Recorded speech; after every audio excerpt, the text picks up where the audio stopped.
Open this door, now! Roared the unwelcome voice from the other side, laced with violent rage.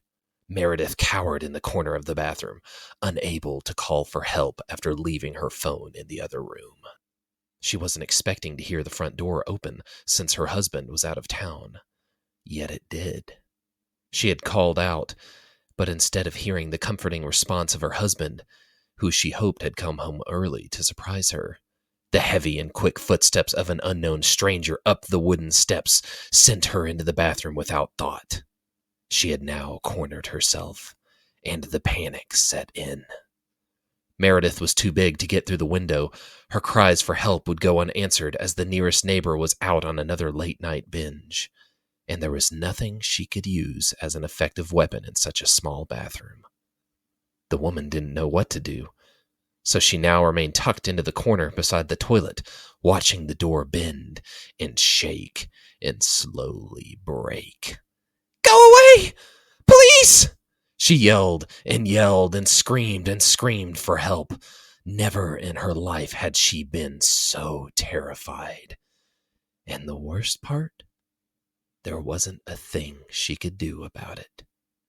Her options were limited. She could try and fail against holding off such a brute of a man with a makeshift weapon, but the panic inside her gripped her crippling heart. She didn't think about using the shower curtain rod, the toilet lid, or even a broken shard of mirror. Her mind didn't work like that.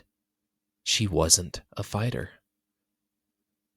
She could give the man what he wants, whatever that may be, and pray he didn't take her life after. She could also maybe use something in the drawer the glasses sat on top. The glasses! Meredith's eyes shot over to the rose-colored glasses that lay still on the bathroom counter, catching the light from the rosewater-scented plug-in, which caused a warm pink to stretch across the sink.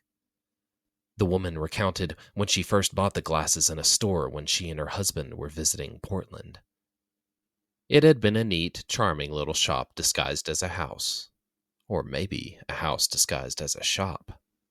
The one who sold them to her told Meredith of their special power, but she purchased them mainly for their style and simply shrugged off the fantastical description as a theatrical pitch.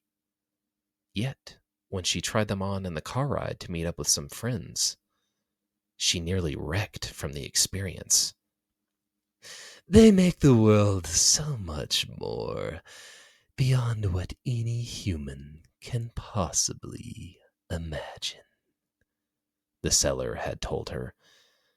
The feeling itself, a sensation, wonderful, the same sensation after consuming magic mushrooms, and all the pleasures and colors that came with it. "I swear to God," the voice growled again behind the splintering wood of the bathroom door, "if you don't open this door right now!" Meredith knew in that moment, no matter what, she would not make it.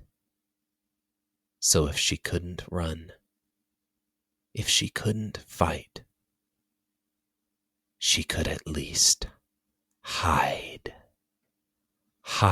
from the experience of it. The door began to crack inward and open. She put on the glasses.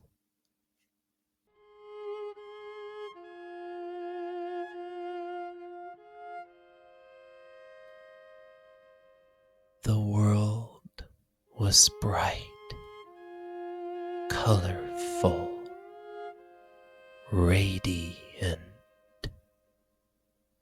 That light that was once darkness now spread across her skin with a wonderful tingling sensation that felt like a dance within her senses and took her breath away with a pleasurable gasp. The door gently opened. Meredith turned her attention to the figure stepping into the bathroom. It was her husband. He was home early. Behind his back, he held something.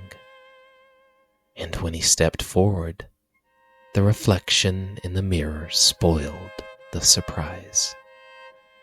A bouquet of beautiful red roses. "Hey, honey," her husband spoke with the most gentle of voices, one that drew forth a smile as warm as the light filling her up. "Thought I'd surprise you. Wanted to catch you while you were still asleep." Meredith threw her arms around him when he stepped in for an embrace. The hug was perfect. She could feel the warmth of his love pour from him and into her. The recent sunlight he had walked through to reach her still lingered on his wool shirt. She could smell it. Meredith smiled at their reflection. She was so happy for them. So happy.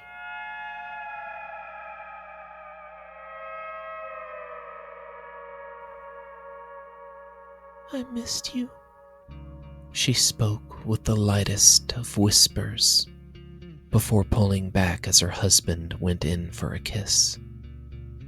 That's when she realized she hadn't brushed her teeth yet. She playfully kept pushing him away as he tried and failed to land that kiss, both of them giggling the whole time. "No," she told him. "Don't. Not till after I brush my teeth. My breath smells bad." "I don't care," he replied through a laugh, his smile wide, showing off his miraculously maintained white teeth. She finally gave in to the kiss she secretly wanted, the one she waited to give him when he returned. And now he was here. It was one of deep passion, of strong love. They pulled away. The roses came up quick, and Meredith responded with a squeal of delight. "For you." Her husband led her from the bathroom, all while holding the roses in front of her, as if guiding her by their radiant red beauty, and took her to the bedroom, where she gently collapsed on the bed, with sheets as soft as silk. He set the bouquet down gently into the vase next to their bed, yet drew a single rose and laid it against her cheek. Meredith giggled and let out a passionate moan as he slowly dragged the rose across her lips, down in between her heaving breasts, slowly across her belly, and then along the length of the exposed skin on her legs, prickling with goosebumps. "God, I missed you, babe," he told her. The love they made in that moment was quick, yet beyond the brink of their beautiful bond.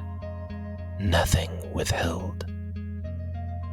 Their bodies meeting in a wonderful melding that ended with both satisfied and giggling. When it was finally over, her husband revealed the rose again with a smile and gently began to playfully tap her on the stomach with the bud, again and again. Each time, Meredith grew more and more tired, Apparently, sleep was not finished with her yet. Her head turned to the window. The early morning light shined brighter and brighter. And with one last gentle kiss to the nose, her husband pulled away and smiled as her eyes slowly closed forever.